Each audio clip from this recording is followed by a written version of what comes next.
नमस्कार दोस्तों, मैं चंद्रकांत देशमुख और देशमुख बायोस्टोर के ऑनलाइन वीडियो लेक्चर में आपका स्वागत है। तो दोस्तों की आज के टॉपिक में हम बात करेंगे प्लांट ग्रोथ एंड डेवलपमेंट के कुछ क्वेश्चंस, पुराने जो प्रीवियस ईयर के क्वेश्चन है उनके बारे में बात करेंगे, उनका डिटेल एनालिसिस करेंगे। बट लेक्चर शुरू करने के पहले मैं आपको एक बात मतलब एक संस्कृत सुभाषित कहना चाहता हूँ।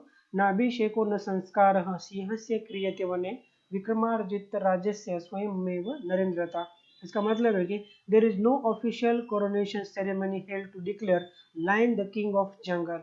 He becomes the king by his own attributes and heroic action.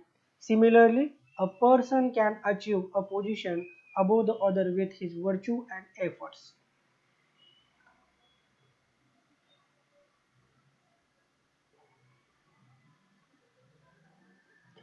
Now दोस्तों स्टार्ट करते हैं कुछ previous year question on the plant growth and development, जो अलग अलग ईयर्स में पूछे गए उनके बारे में बात करते हैं दोस्तों। ठीक है, देखिए पहला सवाल, the fruit and leaf drop at early age. Fruit and leaf अगर ड्रॉप होते हैं प्लांट से at early stages can be prevented by the application of. अगर इनको प्रिवेंट करना है, इनका फॉलोअप अगर प्रिवेंट करना है तो हमें किस चीज का यहाँ पे यूज करना होता है। तो ऐसा क्वेश्चन पूछा है यहाँ पे, और क्वेश्चन पूछा गया नीट 2017 में। देखिए फिर से एक बार क्वेश्चन पढ़ते हैं। Fruit and leaf drop at the early stages can be prevented by the application of. पहला ऑप्शन दिया है इथिलीन, दूसरा ऑप्शन दिया है ऑक्सिन, तीसरा ऑप्शन जिबर्लिक एसिड एंड चौथा ऑप्शन दिया है आपको साइटोकाइनिन। तो दोस्तों ऐसे समय में क्वेश्चन का सही आंसर ठीक है ढूंढ पाना थोड़ा सा मुश्किल होता है, बट यहाँ पे इस क्वेश्चन का सही जवाब आएगा ऑप्शन नंबर बी। क्योंकि ठीक है हमें पता है कि economical use of auxin, auxin का अगर हम इकोनॉमिकल यूज देखते हैं या एप्लीकेशन देखते हैं तो ऑक्सिन के कुछ सिंथेटिक फॉर्म होते हैं जैसे कि नैप्थेलिन एसिटिक एसिड, एंड अगर हम बात करेंगे किसके बारे में 2,4-D के बारे में बात करेंगे, dihydroxy phenoxy acetic acid 2,4 dihydroxy phenoxy acetic acid. ये जो दो फॉर्म्स है ना किसके, synthetic form of auxin, synthetic form of auxin ये यूज किए जाते हैं। Synthetic form of auxin, form से ऑक्सिन के, ये यूज किए जाते हैं किसके बारे में, ठीक है टू फ्रूट एंड लीफ का अर्ली जो स्टेजेस में जो ड्रॉप होते हैं ना उनको प्रिवेंट करने के लिए इसका यूज कर दिया जाता है। तो इस क्वेश्चन का आंसर क्या आएगा दोस्तों, auxin. Ethylene gibberellic acid and cytokinin के अलग अलग यूजेस हैं, अगले कुछ क्वेश्चंस में उनके बारे में भी बात करते हैं। तो आइए दोस्तों बढ़ते हैं अगले क्वेश्चन की ओर, और दूसरा क्वेश्चन बात करेंगे यहाँ पे। Second question, you are given a tissue with its potential for differentiation in an artificial culture. Which of the following pair of hormone would you add to the medium shape of the shoot as well as root। ये हमें पूछा गया है, ठीक है कि अगर आप प्लांट टिश्यू कल्चर के टेक्निक में, plant tissue culture PTC lab में, अगर आप कैलस से किसको बना रहे हो, कैलस से अगर आप ठीक है राइजोजेनेसिस एंड कोलोजेनेसिस को इंड्यूस कर रहे हो, मतलब रूट को इंड्यूस कर रहे हो और शूट को भी आपको इंड्यूस करना है, तो कौन से हार्मोन्स का आपको यूज करना चाहिए। तो हम सबको पता है कि ऐसे कंडीशन में किस हार्मोन का यूज करते हैं, ऑक्सिन एंड साइटोकाइनिन का हम यहाँ पे डिफरेंशियल कॉन्सेंट्रेशन लेके आप उसका यूज करते हैं, auxin and cytokinin. So the correct answer for this question is auxin and cytokinin. देखिए दोस्तों क्या होता है कि मान लो कि अगर आपने हाई कॉन्सेंट्रेशन ऑफ ऑक्सिन लिया है, high concentration of auxin and low concentration of अगर आप क्या लेते हो साइटोकाइनिन, अगर लेते हो साइटोकाइनिन, तो यहाँ पे क्या होता है रूट का इंडक्शन होता है दोस्तों। यहाँ पे क्या होता है रूट का इंडक्शन होता है, ठीक है। अगर इसके इनवर्स कंडीशन को आप देखते हो, अगर इससे इनवर्स कंडीशन आप ले लेते हो, मतलब क्या है कि अगर आपने ठीक है लो कॉन्सेंट्रेशन ऑफ ऑक्सिन लिया है एंड हाई कॉन्सेंट्रेशन ऑफ अपने किसने लिया है साइटोकाइनिन, तो यहाँ पे क्या हो सकता है, यहाँ पे शूट का इंडक्शन होता है, यहाँ पे शूट इंडक्शन होता है, शूट इंडक्शन, ये बात आपको याद रखनी है, ठीक है। तो प्लांट टिश्यू कल्चर में ऑक्सिन साइटोकाइनिन का बहुत इंपॉर्टेंट रोल माना जाता है वहाँ पे, ठीक है। रूट का अगर इंडक्शन होता है तो process is known as rhizogenesis, rhizogenesis process कहता है, और शूट का इंडक्शन होता है तो कोलोजेनेसिस प्रोसेस कहते हैं, कोलोजेनेसिस प्रोसेस, ठीक है। रूट एंड शूट इंडक्शन के बारे में हम बात करेंगे यहाँ पे। सो रूट के इंडक्शन के लिए राइजोजेनेसिस एंड शूट के इंडक्शन के लिए कोलोजेनेसिस, और ये दो बातें हैं, ठीक है। इनको अच्छी तरह से याद रखें। अगर आप हाई कॉन्सेंट्रेशन ऑफ ऑक्सीजन लेते हो और लो कॉन्सेंट्रेशन ऑफ साइटोकाइनिन लेते हो तो वहाँ पे रूट का इंडक्शन होगा। अगर आप लो concentration of oxygen and high concentration of cytosine लेते हो तो वहाँ पे किसका इंडक्शन होगा, कैलस से किसका इंडक्शन होगा, callus will form shoot, callus will form the shoot. तो इस क्वेश्चन का सही जवाब क्या आ रहा है हमारे पास, ऑक्सीजन एंड साइटोकाइनिन, इसका कॉन्सेंट्रेशन आपको लेना चाहिए। Okay, question number 3, phytochrome is, phytochrome हमें पूछा है कि ये क्या हो सकता है। सो फाइटोक्रोम कभी लिपोप्रोटीन होता नहीं है, ये कोई लिपोप्रोटीन नहीं है। लिपोप्रोटीन का मतलब क्या होता है कि जब when lipid attach with the protein, lipid and protein एक दूसरे को जब अटैच करते हैं तब जाके उसको हम क्या मानेंगे, लिपोप्रोटीन मानते हैं, ठीक है। ग्लाइकोप्रोटीन, ग्लाइकोप्रोटीन भी होता नहीं है, मतलब carbohydrate when bind with the protein that is known as glycoprotein, ठीक है। फ्लेवोनॉइड प्रोटीन भी होते हैं, फ्लेवोप्रोटीन जिसको हम कहते हैं flavonoid when attach with the protein, this is known as a flavoprotein, but ये भी इस क्वेश्चन का आंसर नहीं है। ऑप्शन 1 2 3 कैंसिल हो गए और हमें पता है कि इसका सही जवाब क्या होना चाहिए, क्रोमोप्रोटीन।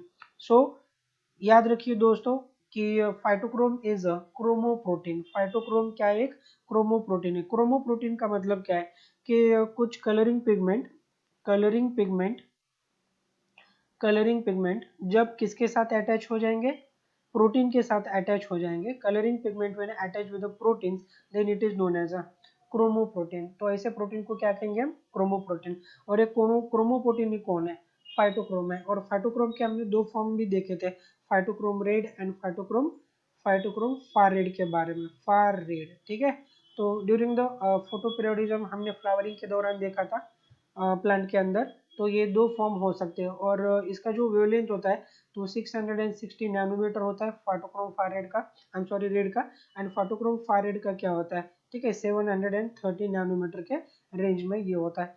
जनरली ये इनएक्टिव फॉर्म होता है, ये इनएक्टिव फॉर्म होगा और this is the phytochrome far red is an active form. जब इस फॉर्म में कन्वर्ट हो जाएगा तो वहाँ पे फ्लावरिंग का सिग्नल इंड्यूस कर दिया जाता है। सो आपको याद रखना है, ठीक है, बहुत इंपॉर्टेंट कंसेप्ट है, that is about the phytochrome. So phytochrome is nothing but the chromoprotein, ठीक है। chromoprotein का मतलब क्या आ रहा है दोस्तों, coloring pigment when bind with the protein, coloring pigment when bind with the proteins, ठीक है। तो फाइटोक्रोम कोई फ्लावोप्रोटीन नहीं हो सकता या ग्लाइकोप्रोटीन नहीं हो सकता या लिपोप्रोटीन भी नहीं हो सकता, so it is a chromoprotein. याद रखिएगा दोस्तों, ये बातें भी आपके लिए इंपॉर्टेंट होती है एग्जाम में। Okay, next question, question number 4 के बारे में पढ़ लेंगे यहाँ पे। नाउ क्वेश्चन नंबर 4 पूछा गया है कि the Avena curvature test for the bioassay of, ठीक है। अवेना कर्वेचर टेस्ट एक किसके बायोएसे में किया जाता है, ठीक है, किसका, मतलब बायोलॉजिकल फंक्शन स्टडी करने के लिए अवेना कर्वेचर टेस्ट करते हैं। तो हमें पता है कि दोस्तों Avena curvature test it conducted by FW Went, ठीक है, एफडब्ल्यू वेंट, एफडब्ल्यू वेंट का ये एक्सपेरिमेंट था अवेना कर्वेचर, ठीक है। तो ये एक्सपेरिमेंट था। एफ डब्ल्यू वेंट के बारे में अगर हम बात करते हैं तो हमेशा कौन आना चाहिए हमारे सामने, ठीक है, हार्मोन ऑक्सिन के बारे में पढ़ना चाहिए, हार्मोन ऑक्सिन। और यहाँ पे ऑक्सिन का कौन सा फॉर्म दिया है आपको, ठीक है, जिबरलिक एसिड, लास्ट ऑप्शन में जिबरलिक एसिड दिया है आपको, तो ये तो नहीं हो सकता, जिबरलिक एसिड इज नॉट ऑक्सिन, ठीक है। एब्सिसिक एसिड ये भी नहीं हो सकता, इथिलीन दिया आपको, ये भी नहीं हो सकता।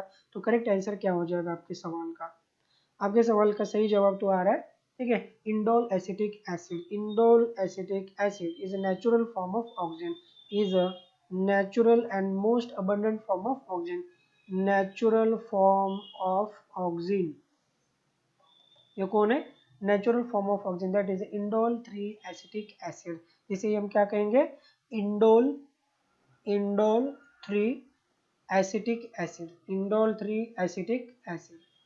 सो अवेना कर्वेचर टेस्ट, आगे हम बात करेंगे कि टेस्ट क्या होता है, कि कर्वेचर का मतलब क्या होगा, कि अगर कोलियोप टाइल के ऊपर अगर, ठीक है, आप लाइट इंड्यूस करते हो तो वहां पे क्या देखने को मिलता है आपको, ठीक है, बेंडिंग दिखाई देती है। और ऐसा ही एक्सपेरिमेंट किसने कंडक्ट किया था, डार्विन एंड हिज सन, ठीक है, फ्रांसिस डार्विन ने भी ऐसा ही कुछ एक्सपेरिमेंट किया था, बट उन्होंने जो यूज किया था ना प्लांट, तो कैनरी ग्रास था।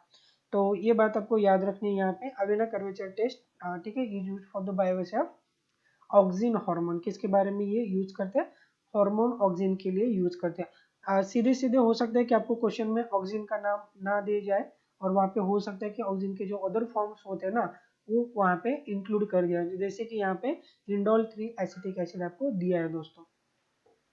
नाउ बढ़ते हैं अगले क्वेश्चन की ओर। क्वेश्चन नंबर 5, ठीक है, oxygen can be bio acid by, देखिए उल्टा क्वेश्चन, ठीक है, उसी क्वेश्चन को रिवर्स करके पूछा गया है 2015 में। मतलब क्या है कि ऑक्सीजन के बायो एसिड का क्वेश्चन इंपॉर्टेंट हो सकता है दोस्तों, ठीक है, आने वाले कुछ एग्जाम्स के अंदर। सो ऑक्सीजन का बायो एसिड अभी हमने पढ़ा था कि auxin bioassay is conducted by the Avena curvature test. कौन सा टेस्ट होता है वहां पे, ठीक है, अवेना कोलियोप्टाइल कर्वेचर टेस्ट होता है, अवेना कोलियोप्टाइल कर्वेचर टेस्ट। तो यहाँ पे क्या होता है कि अवेना का जो कोलियोप्टाइल होता है ना, अवेना का कोलियोप्टाइल पहले तो उसको क्या करते हैं, डिकैपिटेट करते हैं। मतलब हम सबको पता है कि at the tip of coleoptile वहाँ पे कौन प्रोड्यूस होता है, या शूट के कोलियो मतलब टिप में कौन प्रोड्यूस होता है, ऑक्सीजन प्रोड्यूस होता है। और ऑक्सीजन का क्या होता है, वहाँ से पोलर ट्रांसपोर्टेशन होने लगता है, ठीक है। अगर मान लो कि इस साइड से हम लाइट को इंड्यूस कर देते, इस साइड को लाइट से इंड्यूस करते हैं, तो बेंडिंग क्या हो जाएगा, toward the source of light क्या होता है, वहाँ पे प्लांट के अंदर आपको क्या देखने को मिलता है, बेंडिंग देखने को मिलता है यहाँ पे, ठीक है। तो इस बेंडिंग को ही हम क्या कहेंगे, ठीक है, फोटोट्रॉपिक इफेक्ट कहते हैं, इसको ही क्या कहेंगे हम, phototropic effect. Toward the source of light, toward the source of light, जिस डायरेक्शन से लाइट आ रही है उस डायरेक्शन में क्या होता है, ठीक है, प्लांट का कोलियोप्टाइल बेंड होने लगता है, ये आपको समझना है। क्योंकि ठीक है, जो डार्क साइड होता है ना, मान लो कि इस साइड से लाइट अगर इंड्यूस होता है तो ये साइड क्या होगा, ठीक है, डार्क होगा। डार्क साइड से हमें पता चलता है कि किसका ट्रांसपोर्टेशन होता है, ठीक है, या प्रोडक्शन होता है, ऑक्सीजन का उस साइड में प्रोडक्शन है। अगर यहाँ की सेल्स मैक्सिमम ग्रोथ होने लगती है तो हमें पता है तो बेंडिंग की डायरेक्शन होनी चाहिए, ठीक है, डार्क के अपोजिट साइड में क्या होती है, वहाँ पे बेंडिंग आपको दिखाई देती है, ठीक है। तो वहाँ पे साइंटिस्ट ने बोल दिया था कि अगर 150 मिलीग्राम पर लीटर अगर हम ऑक्सीजन को यूज करते हैं, वहाँ पे किसको यूज करेंगे, ऑक्सीजन को अगर यूज करते हैं तो वहाँ पे कितने डिग्री का बेंडिंग दिखाई देता है, तो 10 डिग्री का बेंडिंग दिखाई देता है, ऐसे साइंटिस्ट का मानना है। कितने डिग्री का बेंडिंग दिखाई देता है, 10 डिग्री टिल्ट आपको देखने को मिल सकता है। तो यहाँ पे ज्यादा से ज्यादा कितना कॉन्सेंट्रेशन साइंटिस्ट ने यूज किया था ड्यूरिंग अवेना कर्वेचर मतलब अवेना कोलियोप्टाइल कर्वेचर टेस्ट में 300 मिलीग्राम पर लीटर यूज किया था, ये बात भी आपको भूलना नहीं है दोस्तों, ठीक है। So that is about the Avena coleoptile curvature test which conduct the, ठीक है, तो bioassay the auxin, auxin के बायोलॉजिकल फंक्शन समझने के लिए हम ये टेस्ट करते हैं, ठीक है। अगर दोस्तों आपको ठीक है इससे भी ज़्यादा आगे अधिक जानकारी चाहिए तो आप हमारे पिछले वाले कुछ यूट्यूब अपलोडेड वीडियो को भी देख सकते हो। अगर पहली बार इस चैनल को देख रहे हो तो दोस्तों चैनल, ठीक है, चैनल को प्लीज सब्सक्राइब कीजिए और वीडियो को भी लाइक कीजिएगा। Question number 6, what causes the garden plant expose to the light on only one side to the bend toward the source of light it growths, ठीक है। अभी हमने जो बात किया था वही बात यहाँ पे आ रही है कि अगर हम गार्डन पी प्लांट के ऊपर लाइट को इंड्यूस करते हैं तो वहाँ पे हमें क्या देखने को मिलता है, बेंडिंग दिखाई देती है।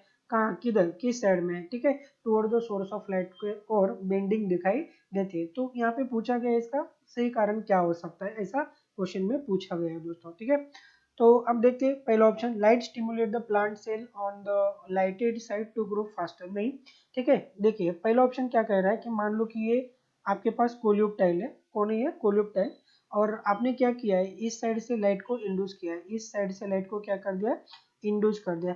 मान लो कि यहाँ पे हमारा कौन है, सोर्स ऑफ लाइट है, यहाँ पे कौन है, ये सोर्स ऑफ लाइट, ठीक है।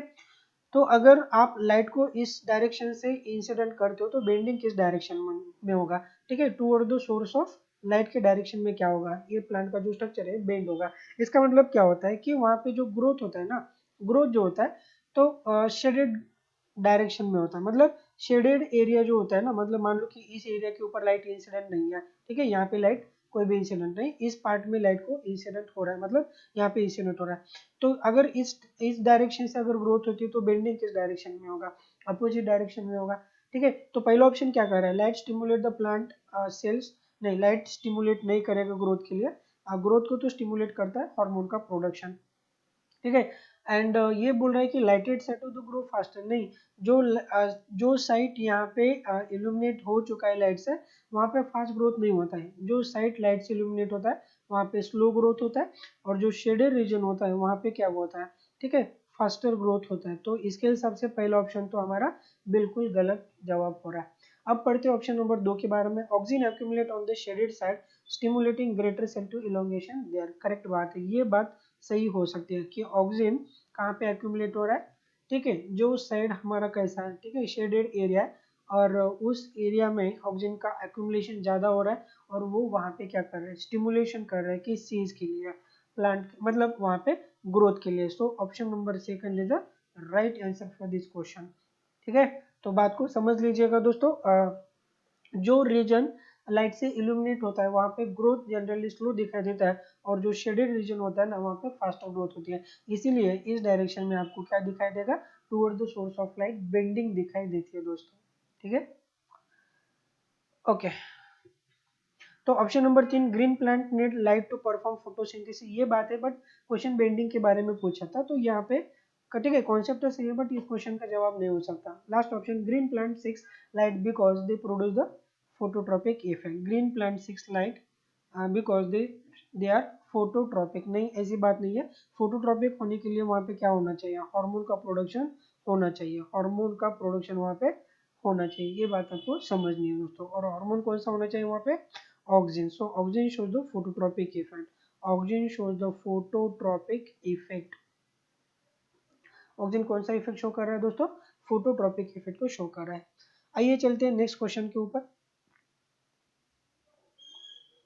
Question number 7, typical growth curve in plant is. Plant के अंदर जो टिपिकल ग्रोथ कर्व होता है वो कौन सा होना चाहिए। ठीक है, ऐसे क्वेश्चन हमेशा पूछे जाते हैं एग्जाम के अंदर।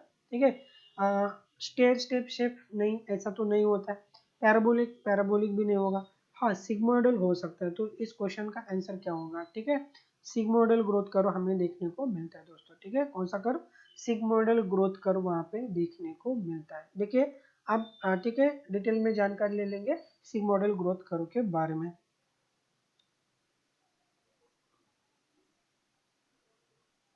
देखिए दोस्तों, सिग्मोइडल ग्रोथ कर्व को अगर पढ़ना है हमें, तो हमें X axis and Y axis पे कुछ चीज़ें कंसिडर करना यहाँ पे जरूरी होगा।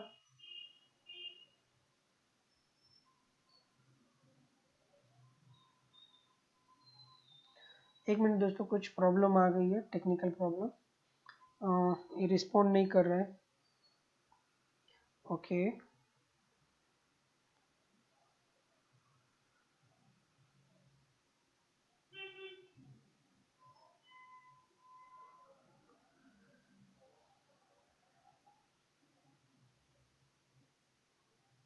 हाँ,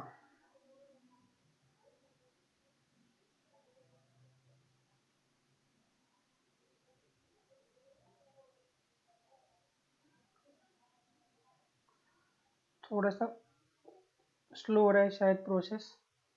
ओके, अगर हम इस ग्राफ लाइन को यहाँ पे निकालने की कोशिश करते हैं, थोड़ा रुकना होगा दोस्तों, माफ़ कीजिए, थोड़ा सा टेक्निकल प्रॉब्लम आ रहा है।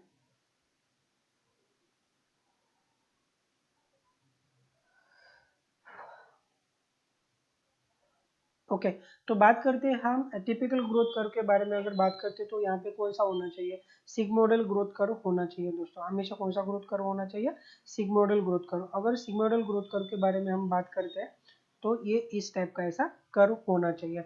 तो सिग्मोइडल ग्रोथ कर्व में पहला जो फेज आता है, तो हमें पता है कि कौन सा फेज होता है, वो लैग फेज होता है। उसके बाद लॉग और एक्सपोनेंशियल फेज आपको देखने को मिलता है, लॉग और एक्सपोनेंशियल फेज आपको देखने को मिलता है। और उसके बाद जो फेज आता है तो स्टेशनरी फेज आएगा। कौन सा फेज आएगा, स्टेशनरी। और फाइनली जो फेज आता है ना वहाँ पे, तो हो सकता है कि वहाँ पे डिक्लाइन फेज भी आ जाए। कौन सा फेज आ जाए दोस्तों, डिक्लाइन फेज।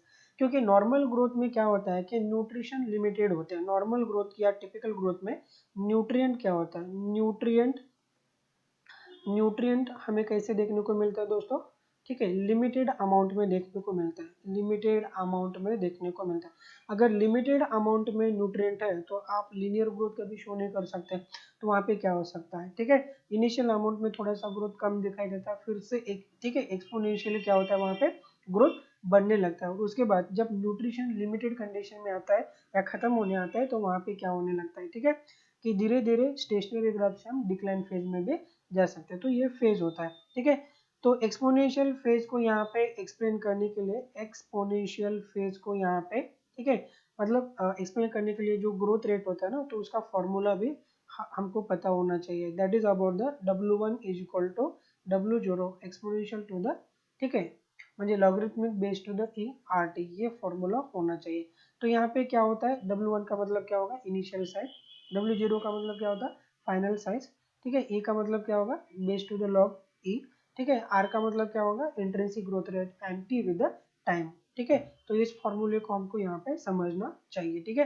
तो एक्सपोनेंशियल ग्रोथ को ये रिप्रेजेंट करेगा, मतलब ठीक है, अगर न्यूट्रिशन, ठीक है, ठीक है, एक अमाउंट में, पर्टिकुलर अमाउंट में, और वहाँ पे नंबर ऑफ सेल्स अगर कम है, तो वहाँ पे ग्रोथ रेट क्या देखने को मिलता है आपको, एकदम से ज़्यादा देखने को मिलता है। उसके बाद वो स्टेशनरी फेज में आएगा, और उसके बाद न्यूट्रिशन लिमिटेड होने की वजह से या डिप्लीट होने की वजह से वहाँ पे क्या हो सकता है कि डिक्लाइन फेज भी आ सकता है। तो typical growth curve in plant ये कौन सा होना चाहिए, तो सिग्मोइडल होना चाहिए दोस्तों, हमेशा इस बात को याद रखिए। क्वेश्चन नंबर 7 का ये जवाब था। उसके बाद बात करेंगे क्वेश्चन नंबर 8 के बारे में, थोड़ा सा लेंदी क्वेश्चन है।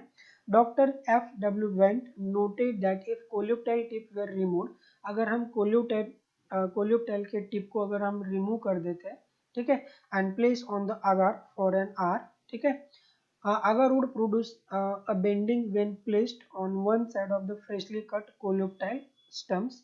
of what significance is this experiment। देखिए एक्सपेरिमेंट को हम थोड़ा सा ढंग से एक्सप्लेन करने की कोशिश करते हैं कि मान लो दोस्तों कि ये कौन है हमारे पास, ठीक है, कोलियोप्टाइल है, कोलियोप्टाइल है, ठीक है। अगर कोलियोप्टाइल को हम डीकैपिटेट करते हैं, क्या करेंगे, डीकैपिटेट करते हैं, डीकैपिटेट।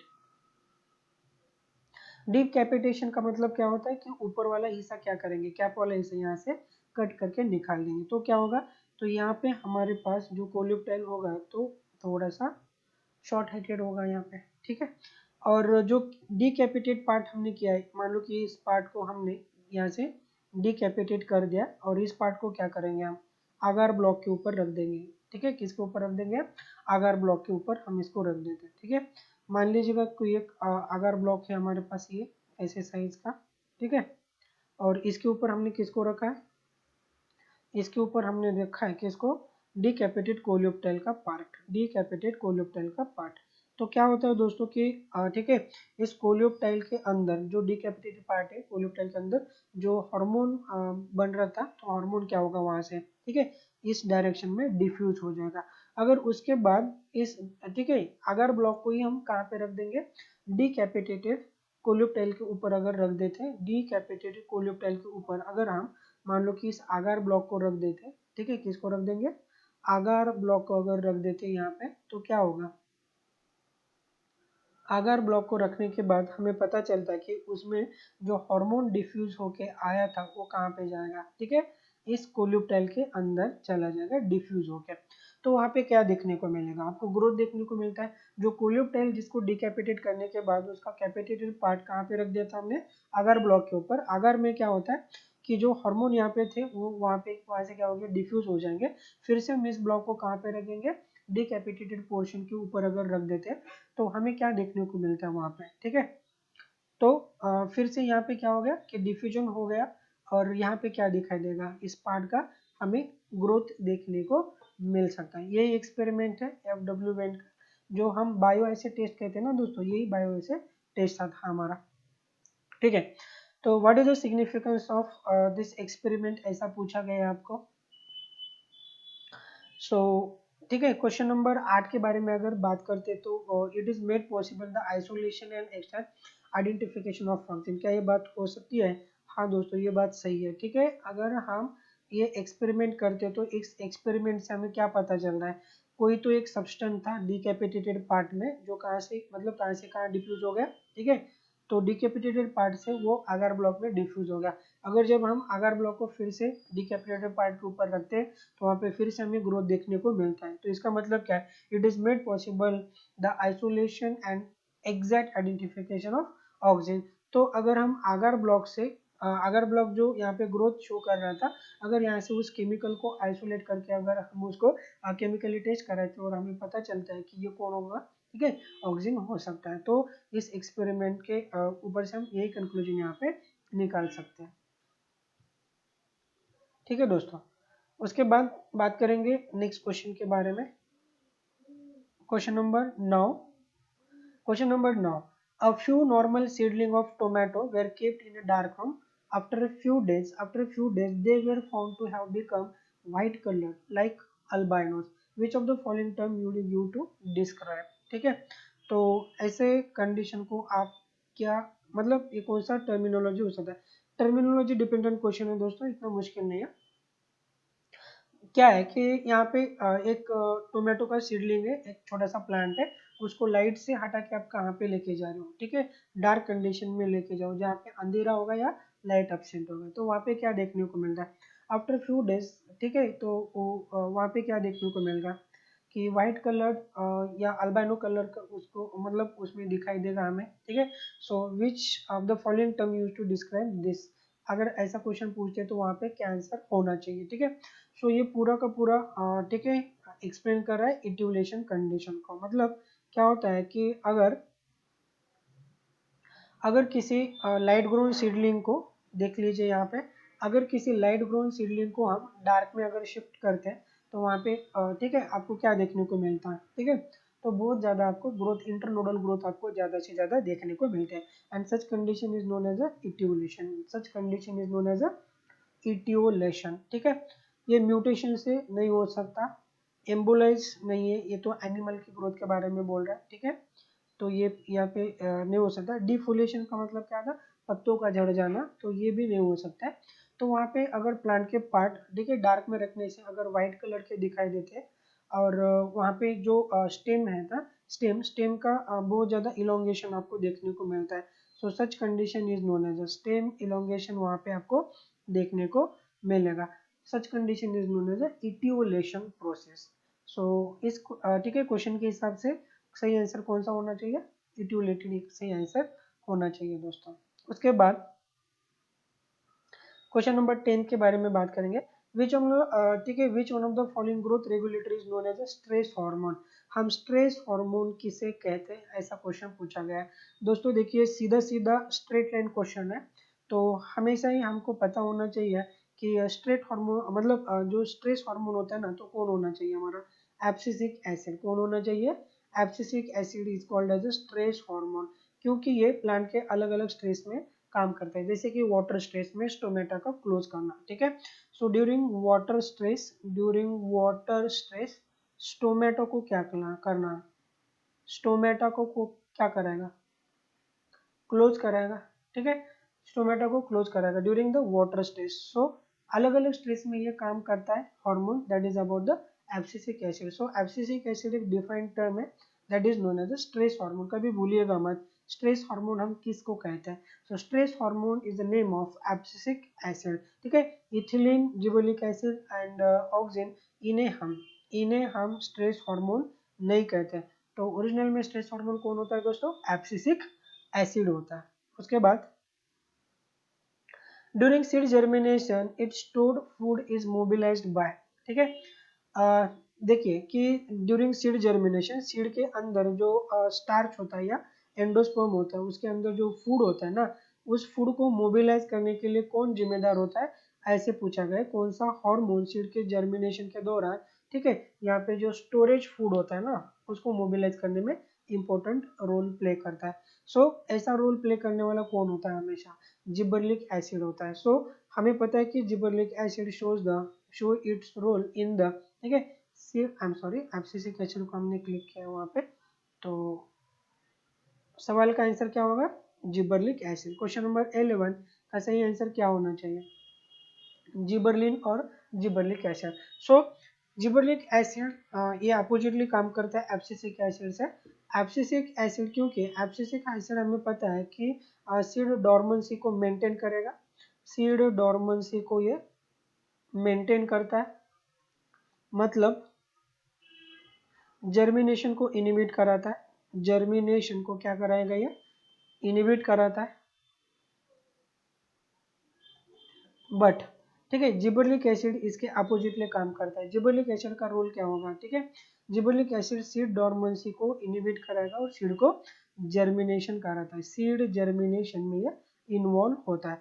So during the seed germination हमें पता है कि वहाँ पे जो स्टार्च होता है ना, ठीक है, जो एंडोस्पर्म का जो कंटेंट होता है वहाँ पे स्टार्च, तो स्टार्च को अल्फा अमाइलेज से क्या करना होता है, ब्रेक डाउन करना होता है। अल्फा अमाइलेज से ब्रेक डाउन करना होता है। और अल्फा अमाइलेज से अगर आप, ठीक है, किसको ब्रेक डाउन करोगे, स्टार्च को ब्रेक डाउन करोगे, तो वहाँ पे क्या करेगा, ठीक है, शुगर्स का फॉर्मेशन होगा। और ये शुगर कहाँ पे चले जाएंगे, ठीक है, ग्रोइंग एम्ब्रियो को जाएंगे, क्योंकि वहाँ पे शुगर की जरूरत होती है मेटाबॉलिज्म के लिए, ठीक है, शुगर की जरूरत होती है फॉर द मेटाबॉलिज्म। तो ये काम कौन कर रहा था, जिबरलिक एसिड ये काम कर रहा था, ठीक है। एब्सिसिक एसिड इसके अपोजिट में काम करेगा। इथिलीन एंड साइटोकाइनिन का यहाँ पे कोई रोल नहीं है, ठीक है। So the correct answer for this question is gibberellin या gibberellic acid. Next question, question number 12. The pineapple which under the natural condition is difficult to blossom has been made to produce fruit throughout the year by application of plant growth and development. ठीक है, नहीं, ठीक है, ये तो topic के बारे में दिया है हमें, इसका कोई यहाँ पे यूज नहीं है। तो क्वेश्चन यहाँ तक है दोस्तों। अगर the pineapple plant with under the natural condition और उसको ठीक है ब्लॉसम्स या फ्लावरिंग अगर नहीं हो रही है, तो हम किस, और फ्रूट भी नहीं हो रहे वहाँ पे, तो हम किस हार्मोन का यहाँ पे अप्लीकेशन कर सकते हैं, ऐसा क्वेश्चन पूछा है, ठीक है। तो हमें पता होना चाहिए कि पाइनएप्पल प्लांट के अंदर ऐसे कंडीशन में हम किस चीज का यूज करते हैं, ठीक है, ऑक्सीजन। पहले क्वेश्चन में ही हमने इसका एक्सप्लेनेशन दे दिया है दोस्तों, थोड़ा सा रिवाइंड करके आप क्वेश्चन नंबर 1 का एक्सप्लेनेशन देख सकते हो। सो नैप्थेलिन एसिटिक एसिड एंड 2,4,D इसका हम यूज करते हैं। डाइफिनॉक्सी एसिटिक एसिड का हम, ठीक है, यूज कर सकते हैं फॉर द फ्लावरिंग एंड, ठीक है, flowering and fruiting in the pine Apple, ठीक है। सो फिनिल एसिटिक एसिड नहीं, ठीक है। साइटोकाइनिन IAA एंड IBA का भी नहीं है, ठीक है।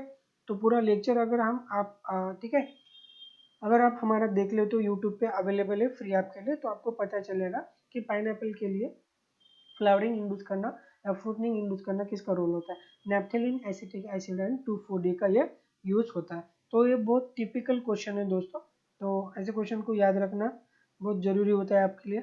Now question number 13, through their effect on a plant growth regulator, what do the temperature and light control in the plants, ठीक है।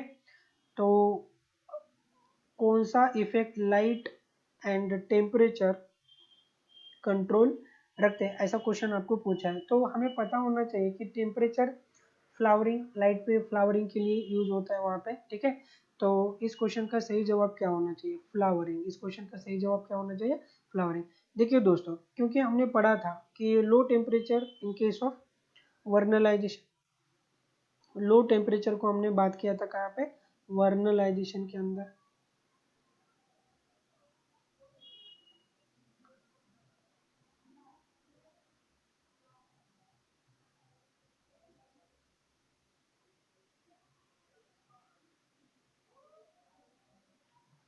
ओके, कंडीशन हम बात कर रहे थे लो टेम्परेचर के बारे में। तो लो टेम्परेचर हमें कहाँ पे देखने को मिलता है, वर्नलाइजेशन के अंदर, वर्नलाइजेशन, ठीक है। लास्ट वीडियो जो हमारा था यूट्यूब पे, तो वर्नलाइजेशन के ऊपर ही था, आप देख सकते हो दोस्तों जाके, ठीक है। सो वर्नलाइजेशन के लिए टेम्परेचर कैसा होना चाहिए, लो टेम्परेचर होना चाहिए। सो तो टेम्परेचर कहाँ पे यूज कर सकते हैं हम, फ्लावरिंग के लिए। और short day plant and long day plant में भी हमने देखा था कि वहाँ पे लाइट का यूज हो सकता है, far red light and red light, इसका हमने एक्सपेरिमेंट भी देखे थे वहाँ पे। तो सो दोनों भी चीज़ें यहाँ पे कहाँ यूज हो सकती है, फ्लावरिंग के अंदर। अपेकल डोमिनेंस में नहीं, हार्मोन ऑक्सीजन का रोल होता है अपेकल डोमिनेंस। स्टोमेटा का क्लोजर को एब्सिसिक एसिड का यूज लगता है वहाँ पे, नहीं है, ठीक है। यहाँ पे फिजिकल फैक्टर दिए हुए हैं आपको, टेम्परेचर एंड लाइट, ठीक है। फ्रूट की इलोंगेशन नहीं, यहाँ पे फ्रूट का इलोंगेशन करना हो तो हमें किसका जरूरी होता है, वहाँ पे हार्मोन का ही जरूरी होता है, लाइक द, ठीक है, साइटोकाइनिन या जिबरेलिक एसिड का यूज लगता है हमें, ठीक है। तो इस क्वेश्चन का सही आंसर क्या हो रहा है दोस्तों, ठीक है, फ्लावरिंग हो रहा है दोस्तों। 1 मिनट के लिए हम वीडियो को थोड़ा सा और बढ़ते हैं अगले क्वेश्चन की ओर।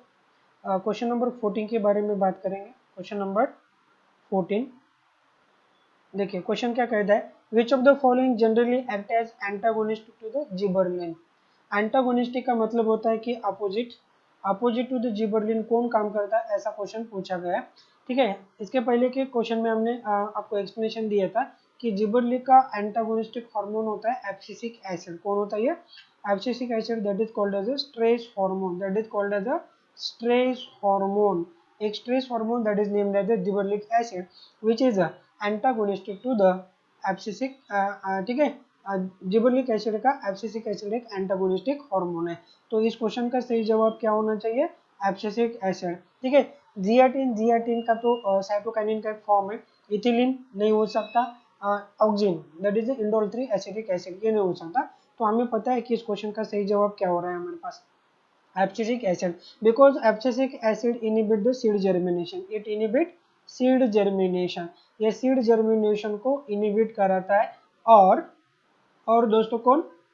जिबरलिक acid, gibberellic acid which induce the seed germination, ये सीड जर्मिनेशन को इंड्यूस करेगा, सीड जर्मिनेशन को ये इंड्यूस करवाता है। सो ये दोनों एक दूसरे के एंटागोनिस्टिक हार्मोन्स होते हैं।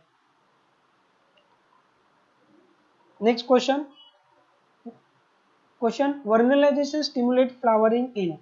हमें पूछा गया है कि वर्नलाइजेशन कौन से फ्लावर में, ठीक है, कौन से प्लांट में फ्लावरिंग को इंड्यूस कर सकता है। तो इसका सही जवाब आना चाहिए carrot plant, because carrot is a biennial plant, क्योंकि हमें पता है, ठीक है, बाइनियल एंड पेरिनियल प्लांट के अंदर वर्नलाइजेशन का बहुत इंपॉर्टेंट रोल होता है दोस्तों, to induce the flowering. So vernalization कब होता है? जब हम क्या करते हैं, लो टेम्परेचर का ट्रीटमेंट देते हैं, लो टेम्परेचर का ट्रीटमेंट देते हैं प्लांट को। ठीक है, 0 to 5 डिग्री सेल्सियस के अंदर, 0 to 5 डिग्री सेल्सियस के अंदर अगर हम बाइनियल प्लांट को, किस प्लांट को? बाय इनियल प्लांट को। सो यहाँ पे जो बाय इनियल प्लांट आपको दिखाई देगा तो it is about the carrot plant. So carrot का एग्जांपल हम पढ़ सकते हैं कहाँ पे? Vernalization that stimulate the flowering in the carrot. ठीक है, तो जमीन खान, टर्मरिक एंड जिंजर इस क्वेश्चन के सवाल नहीं, मतलब जवाब नहीं हो सकते। तो correct answer for this question is about, ठीक है, कैरेट, कैरेट ही इस क्वेश्चन का सही जवाब हो जाएगा। उसके बाद क्वेश्चन नंबर 16 के बारे में बात करेंगे। Question number 16, phototropic curvature is a result of uneven distribution of.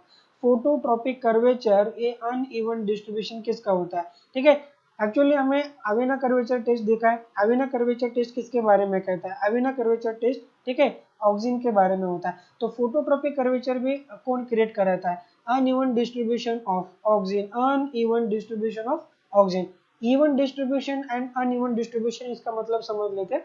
ठीक है, मान लीजिएगा कि कोल्यूप्टाइल है, कोल्यूप्टाइल के एक साइड में, कोल्यूप्टाइल के एक साइड में ज्यादा मात्रा में कौन होता है? ठीक है, हायर कॉन्सेंट्रेशन में कौन होगा? ऑक्सीजन होगा।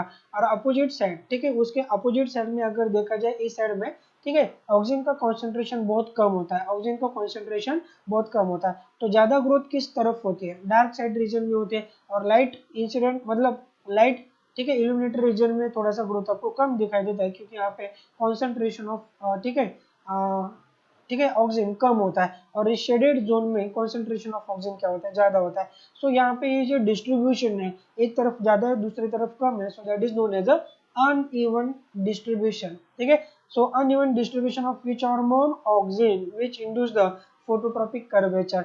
ठीक है, मतलब क्या है फोटोट्रॉपिक कर्वेचर का? मतलब क्या कि ये जो कोल्यूप्टाइल होता है toward the source of light, मान लो कि इस तरफ कौन है?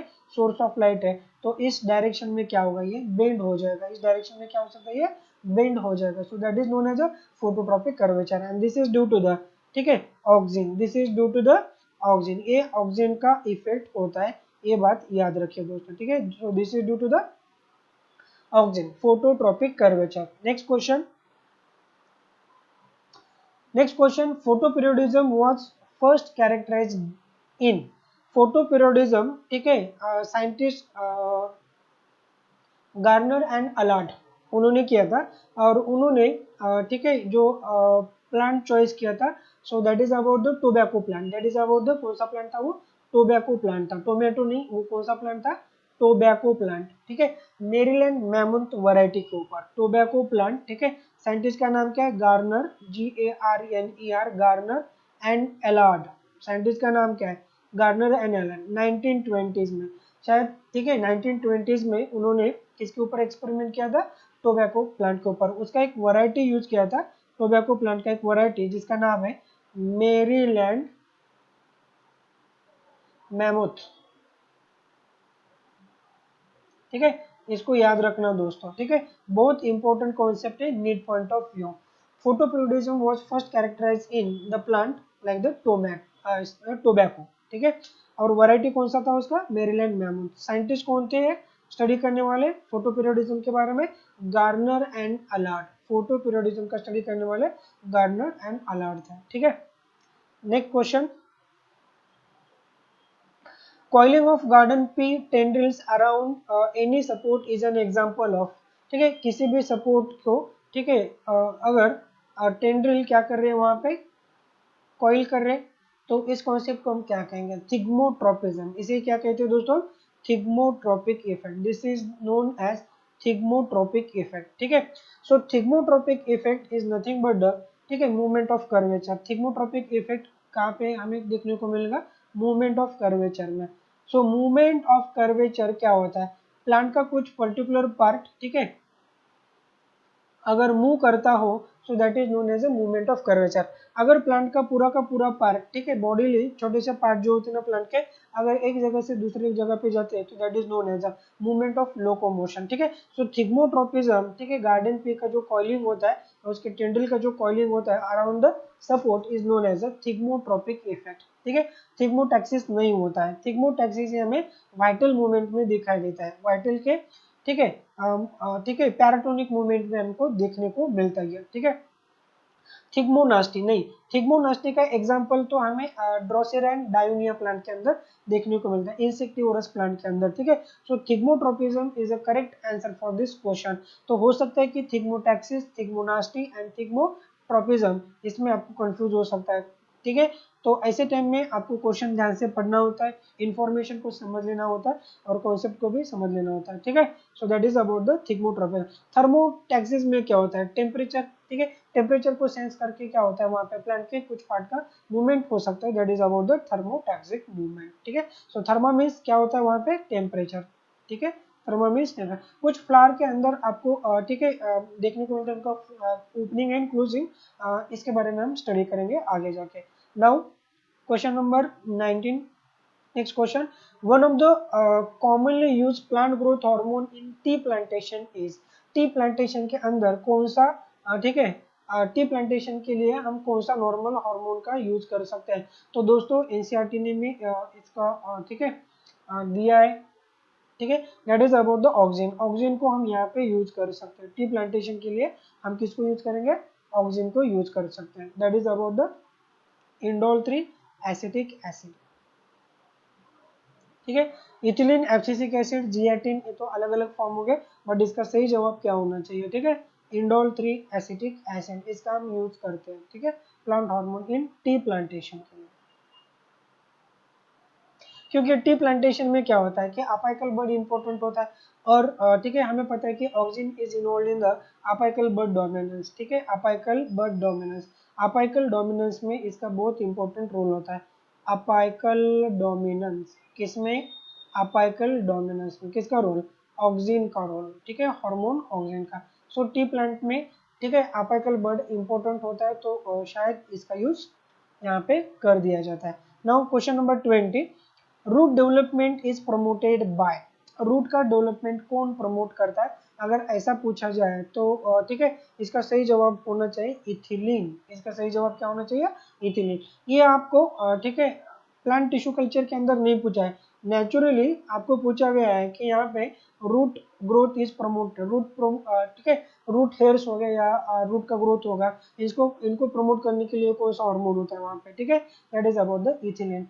ठीक है, abscisic acid, auxin, gibberellic acid के अलग अलग रोल है, but root growth is promoted या डेवलपमेंट, ठीक है, is by hormone ethylene. Root hairs के भी बारे में आप बोल सकते हो, रूट हेयर्स का ग्रोथ भी यहाँ पे कौन करा सकता है, हार्मोन इथाइलिन। ठीक है, ethylene, which is a one of the gaseous hormone in the plant, which is one of the gaseous hormone in plant।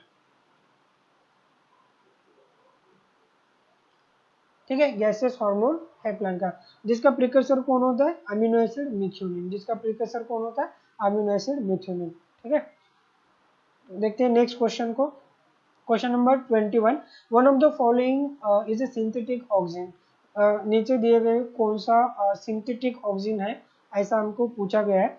तो दोस्तों इस क्वेश्चन के दो जवाब आ सकते हैं कि कुछ ठीक है बुक्स में हमें इंडोल 3 ब्यूटेरिक एसिड ये भी सिंथेटिक दिया होता है, और कुछ बुक में इसको ठीक है नेचुरल भी कह दिया जाता है, नेचुरल फॉर्म ऑफ ऑक्सीजन। तो इसको अगर नहीं मानते हम तो ठीक है, ये तो जिबरलिक एसिड है, ऑक्सीजन पूछा गया है, ठीक है इंडोल 3 एसिडिक एसिड है, ठीक है बट ये नेचुरल फॉर्म है, ये भी नेचुरल फॉर्म है। कुछ बुक्स में हमें इंडोल 3 ब्यूटेरिक एसिड भी नेचुरल फॉर्म दे दिया जाता है, और हमें पूछा गया क्वेश्चन में सिंथेटिक ऑक्सीजन। तो सिंथेटिक ऑक्सीजन का सही जवाब क्या होना चाहिए, naphthalene acetic acid. Naphthalene acetic acid is a synthetic oxygen. ये कौन है दोस्तों, सिंथेटिक ऑक्सीजन है, ठीक है।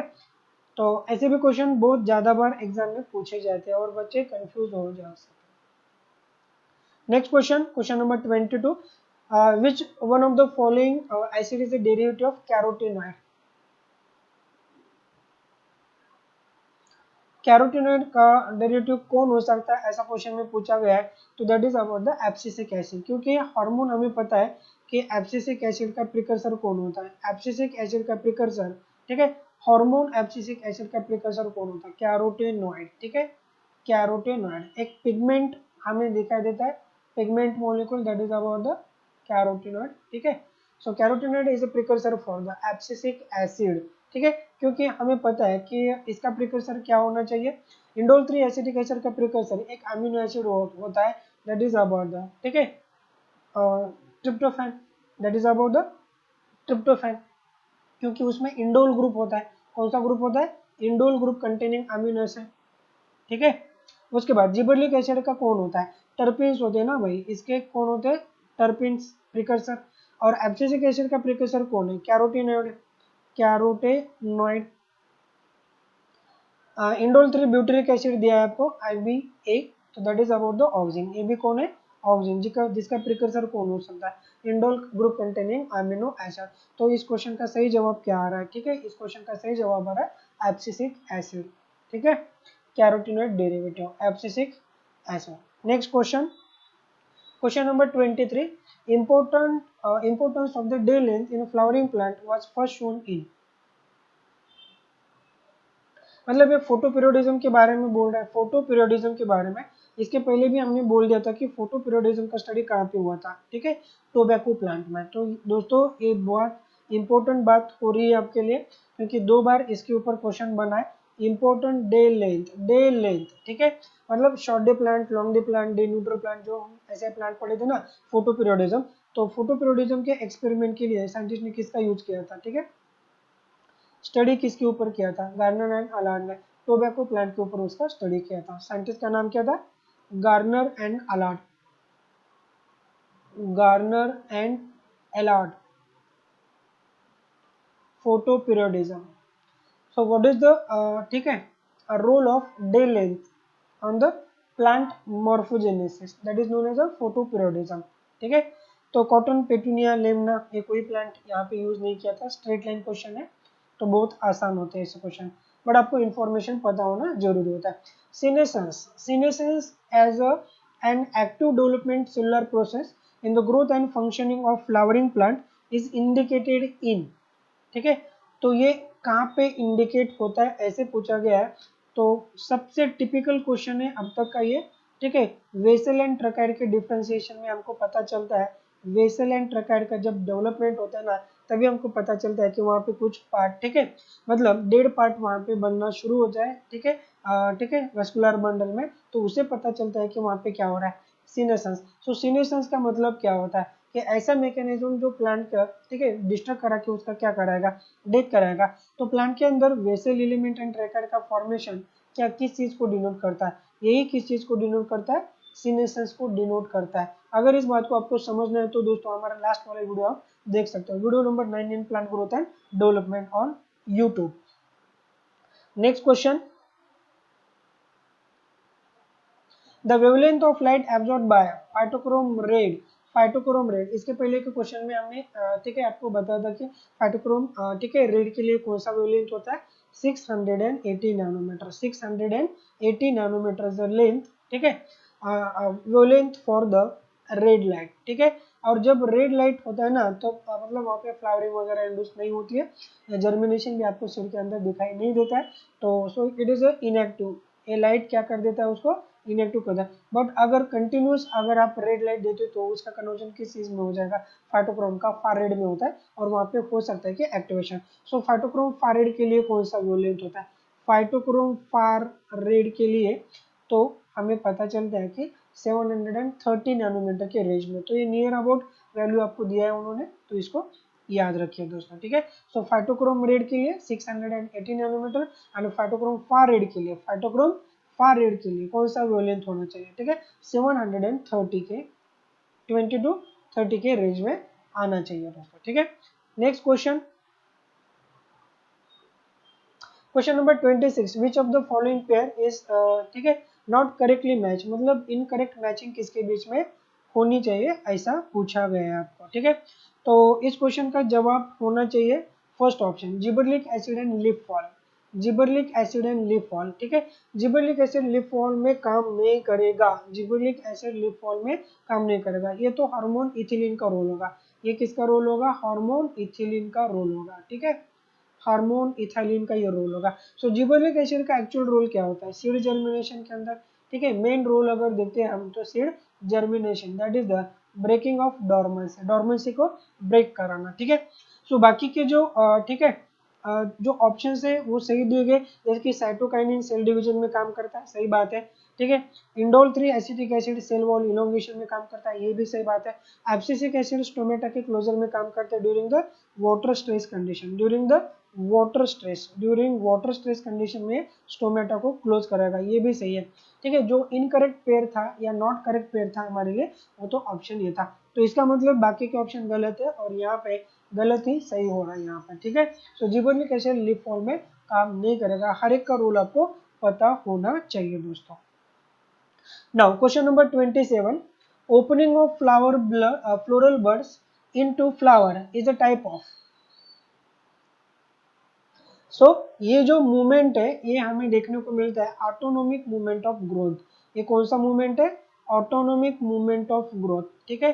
देखिए दोस्तों, इसके पहले हमने प्लांट के मूवमेंट के बारे में पढ़ा था, तो प्लांट के मूवमेंट के लिए स्टिमुलस की बहुत जरूरी होती है, स्टिमुलस बहुत इंपॉर्टेंट चीज होती है। सो स्टिमुलस माने कि एक सिग्नल हो सकता है प्लांट के लिए, जो प्लांट अपने अंदर से भी इंड्यूस करा सकता है या बाहर से भी इंड्यूस करता है। जब प्लांट को अंदर से सिग्नल आता है तो ऐसे सिग्नल को हम क्या कहेंगे, ऑटोनोमिक सिग्नल कहेंगे, और ऐसे सिग्नल को रिस्पॉन्स जब करते हैं प्लांट और जब अपना मूवमेंट शो करते हैं, तो ऐसे मूवमेंट को हम क्या कहेंगे, ऑटोनोमिक मूवमेंट कह सकते हैं। कौन सा मूवमेंट कहेंगे, ऑटोनोमिक मूवमेंट। जब सिग्नल एक्सटर्नल साइड या इन्वायरमेंट से होता है तो उसे क्या कहेंगे, हम पैराटोनिक सिग्नल कहेंगे, और जो मूवमेंट होता है उस सिग्नल को रिस्पॉन्स करके, that is known as a paratonic movement, that is known as a paratonic movement. कौन सा मूवमेंट होगा, पैराटोनिक मूवमेंट होता है। तो इसके हिसाब से अगर हम देखते हैं ऑटोनोमिक मूवमेंट ऑफ ग्रोथ, ठीक है, यहाँ पे दो टाइप के ग्रोथ हो सकते हैं, movement of growth and movement of variation. So movement of growth में आपको दिखाई देता है कि वहां पे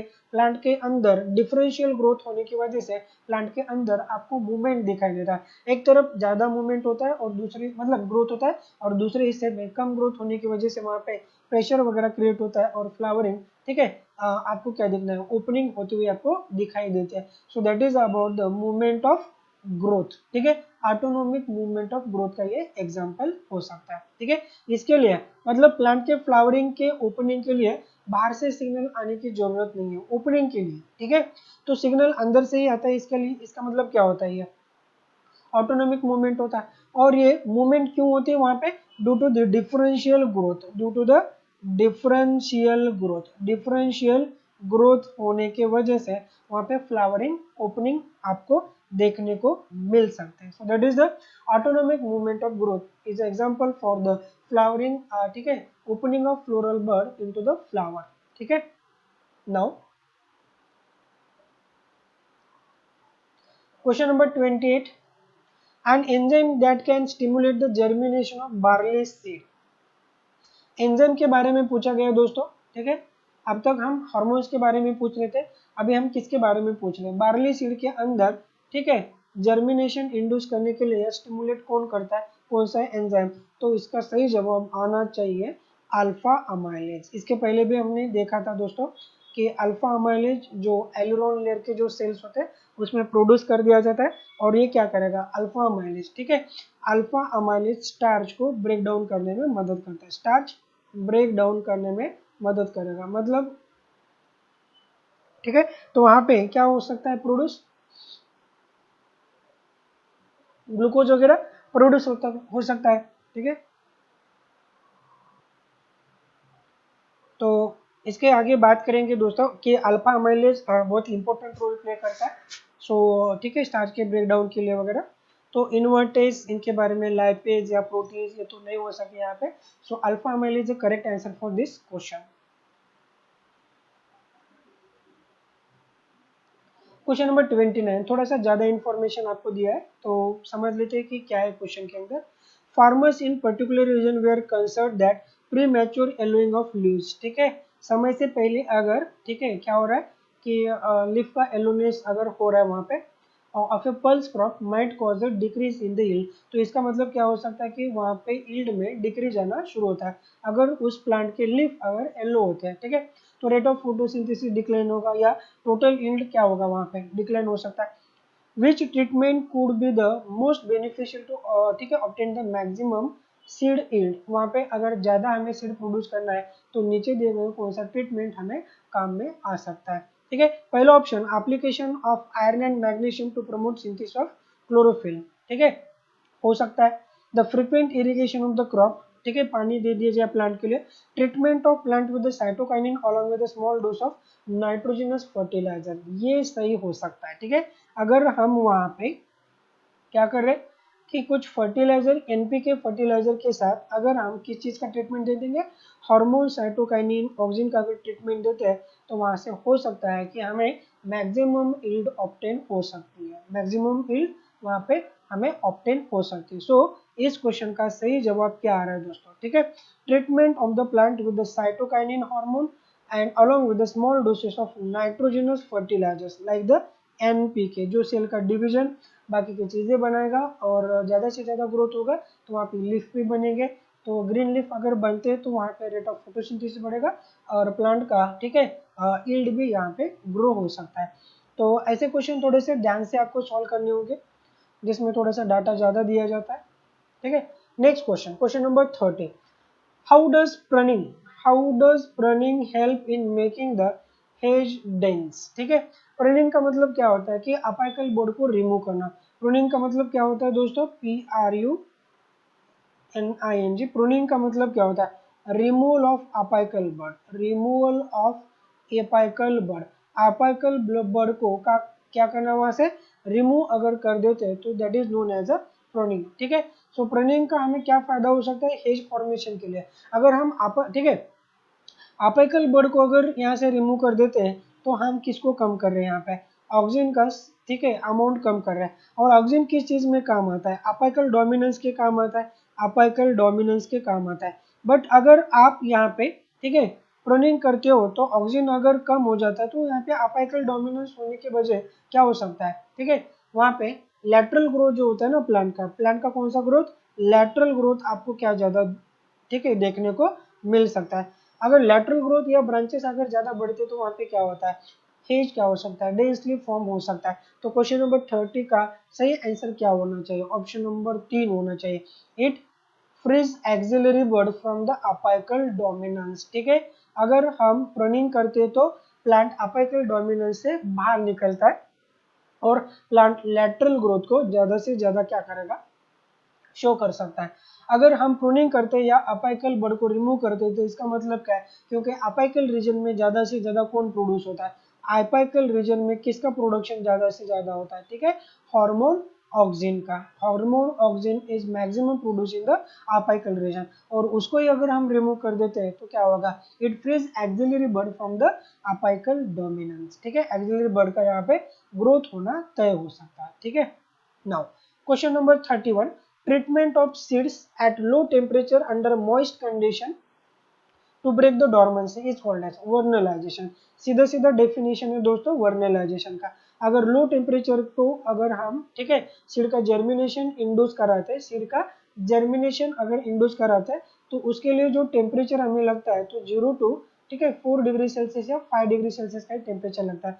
और हमें यहाँ पे ऑक्सीजन एंड वाटर की भी जरूरत होती है। ऑक्सीजन एंड वाटर मतलब हमें ह्यूमिडिटी की भी जरूरत होती है। वहाँ पे कितना ह्यूमिडिटी, 30 to 40% ह्यूमिडिटी होना जरूरी होता है। 30 to 40% humidity. And the term of vernalization is given by scientist Lysenko, Lysenko, ठीक है। और इसको ही एक अलग नाम से भी पहचाना जाता है, दैट इज नोन एज यारोवाइजेशन, यारोवाइजेशन, ठीक है। इस टर्म को हम एक अलग नाम से भी पहचानते हैं, यारोवाइजेशन, ठीक है। स्ट्रेटिफिकेशन एक अलग कॉन्सेप्ट है। स्ट्रेटिफिकेशन का मतलब क्या होता है वहां पे, ठीक है, स्टार्च का ब्रेकडाउन हो सकता है, स्टार्च ब्रेकडाउन हो सकता है शुगर्स के अंदर इनटू शुगर्स, ठीक है। स्कैरिफिकेशन, स्कैरिफिकेशन का मतलब थोड़ा सा अलग होगा यहाँ पे, ठीक है। ब्रेकडाउन ऑफ सीड कोट जो होता है ना, सीड का जो कोट होता है, सीड कोट अगर हमें क्या करना है, ब्रेक डाउन करना है ड्यूरिंग जर्मिनेशन, तो उसी चीज को हम क्या कहेंगे, ठीक है, स्कैरिफिकेशन। और ये हो सकता है with the help of water, इसकी किसकी हेल्प से हो सकता है, या with the help of water. Chelation, chelation का एक अलग सा कॉन्सेप्ट है। चिलेशन का मतलब क्या है, कि बहुत सारी चीजें एक कॉमन चीज को आके क्या कर रही है, बाइंड कर रही है। मतलब क्या है कि मान लो कि ये कोई ए सब्सटेंस है और ये सब्सटेंस के साथ बाकी के सब्सटेंस क्या हो रहा है, आके बाइंड हो रहे हैं, तो इसका मतलब क्या होता है, चिलेशन प्रोसेस। चिलेशन अलग है। तो मतलब यहाँ पे जो क्वेश्चन पूछा गया है इसका सही जवाब क्या होना चाहिए, ठीक है, that is about the vernalization. Treatment of seed at low temperature, at low temperature के ऊपर अगर आप सीड को ट्रीटमेंट करते हो, ठीक है, ठीक है, बाय इनियल प्लांट के अंदर, किस प्लांट के अंदर, बाय इनियल प्लांट के अंदर और पेरिनियल प्लांट के अंदर, ठीक है, तो आपको ये चीजें देखने को मिल सकती है। That is about the vernalization, जो फ्लावरिंग को इंड्यूस कराता है, ठीक है, या सीड का डोरमेंसी भी ब्रेक करा सकता है। Now, the ability of the Venus flytrap to capture insect is due to the Venus flytrap insect को कैसे कैप्चर कर सकते हैं, इसके एबिलिटी की है, ठीक है। ये कौन सा ऑप्शन इंपॉर्टेंट यहाँ पे आपको बताना जरूरी होता है, ठीक है। Now specialized muscles like cells, नहीं ऐसी कोई बात नहीं है वहाँ पे, ठीक है। केमिकल स्टिमुलेशन बाय प्रे, नहीं केमिकल स्टिमुलेशन होता नहीं है वहाँ पे फिजिकल या टच इनपुट से वहाँ पे स्टिमुलेशन होता है, ठीक है।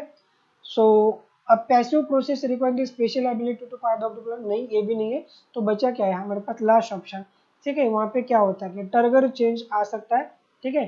सो हम उस मूवमेंट को क्या कहेंगे, थिग्मोनास्टिक मूवमेंट। ऐसे मूवमेंट को क्या कहेंगे दोस्तों, थिग्मोनास्टिक मूवमेंट।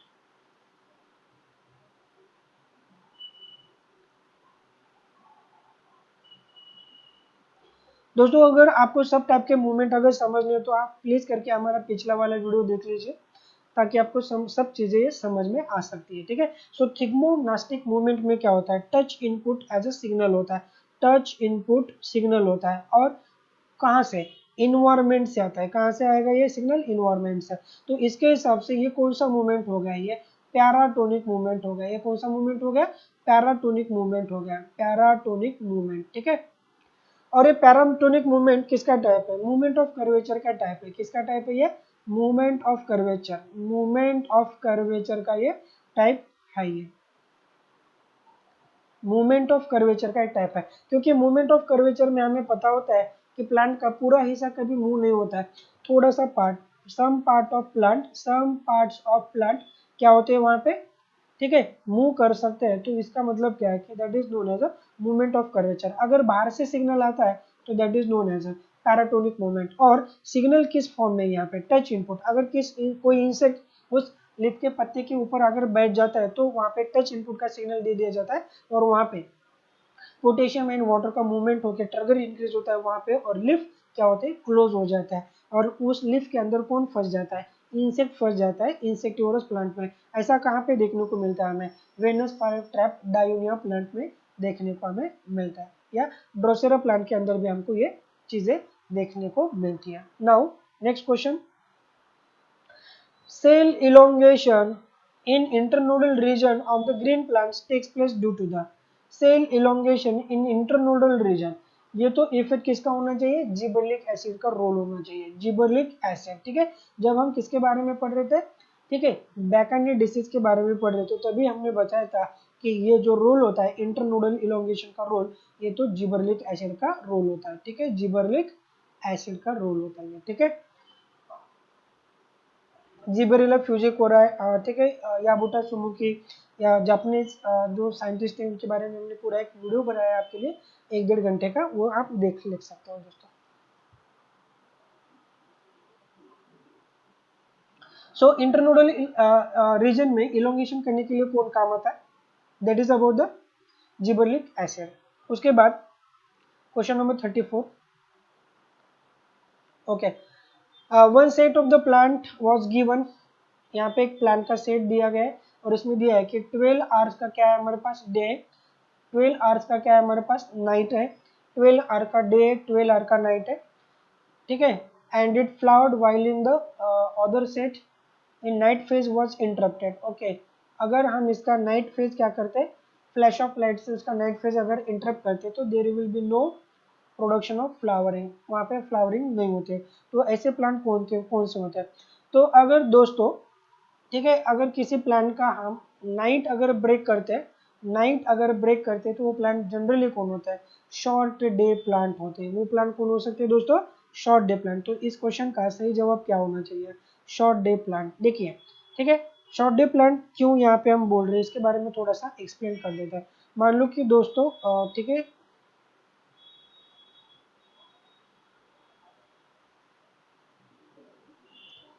ओके, मान लो कि किसी प्लांट का ये, ठीक है, जो हम रेड कलर से या जो यहाँ पे जो डार्क कलर दिखा रहे हैं तो ये डार्क टाइम है या नाइट वाला टाइम है। ठीक है, क्योंकि शॉर्ट डे प्लांट में डे का ड्यूरेशन क्या होता है, कम होता है। ठीक है, so this is about the day length and this is about the dark period और night condition, this is about the night और डार्क। ठीक है, अगर इसके नाइट को हम ब्रेक कर देते हैं, अगर हम इसके नाइट को हम क्या करेंगे, फ्लैश ऑफ लाइट से क्या कर देते हैं, ब्रेक कर देते हैं। लाइट देखिए यहाँ से अगर हम ब्रेक करते तो इसका डे लेंथ क्या हो जाएगा, इंक्रीज हो जाएगा। ठीक है, डे लेंथ अगर इंक्रीज होता है तो शॉर्ट डे के अंदर फ्लावरिंग नहीं हो सकती है। तो अगर नाइट ब्रेक मैकेनिज्म हो रहा है ना दोस्तों, और उसके बाद वहाँ पे जो फ्लावरिंग अगर इनिबिट होती है तो आपको हमेशा याद रखना है, so this is about the short day plant. जिसके एग्जाम्पल, शॉर्ट डे प्लांट के एग्जाम्पल क्या हो सकते हैं, टोबैको, सोयाबीन प्लांट टोबैको होगा, सोया प्लांट होगा, या जैंथियम प्लांट, जैंथियम, और बाकी के जो भी प्लांट होते हैं ना, इट इज ए, ठीक है, these are the short day plant. ठीक है, now what are the different example of long day plant, जैसे कि हेनबेन प्लांट, हेनबेन प्लांट, जैसे कि बीट, बीट भी हो सकता है। ठीक है, उसके बाद स्पिनाच हो सकता है या प्लांटागो हो सकता है, spinach, प्लांटागो, etc, these are the example of, these are the example of long day plant. और यहाँ पे कुछ शॉर्ट, ठीक है, डे न्यूट्रल प्लांट भी होते हैं जिसका डे लेंथ के ऊपर कोई इफेक्ट होता नहीं है। सो ऐसे प्लांट को हम क्या कहेंगे, डे न्यूट्रल प्लांट। जैसे कि टोमेटो होगा, मेज हो सकता है, टोमेटो हो सकता है, मेज हो सकता है, या ठीक है, कुकुम्बर हो सकता है, कौन सा plant, cucumber. So these are the day neutral plants, these are the example of day neutral plants. ठीक है, और ये आपको यहाँ पे क्वेश्चन के अंदर जो पूछा गया है ना, उसके हिसाब से तो क्या हो रहा है कि नाइट अगर ब्रेक करते हैं किस प्लांट का और वहाँ पे अगर फ्लावरिंग होना बंद होता है तो ऐसे प्लांट जनरली कौन होते हैं, शॉर्ट डे प्लांट। क्योंकि अगर आप लॉन्ग डे प्लांट का नाइट अगर ब्रेक करते हो ना तो उसको तो फायदा होता है दोस्तों। ठीक है, और शॉर्ट डे प्लांट में ये प्रोसेस इनिबिट होती है, तो इन चीजों को याद रखिए। Now question number 35, coconut milk factor is, generally coconut milk कौन सा फैक्टर होता है, अगर ऐसा पूछा जाता है तो that is about the cytokinin, that is about the cytokinin. हमें पता है कि कोकोनट मिल्क में एक्चुअली होता कौन है, ठीक है, हार्मोन साइटोकाइनिन या काइनेटिन भी आप कह सकते हो। ठीक है दोस्तों, cytokinin.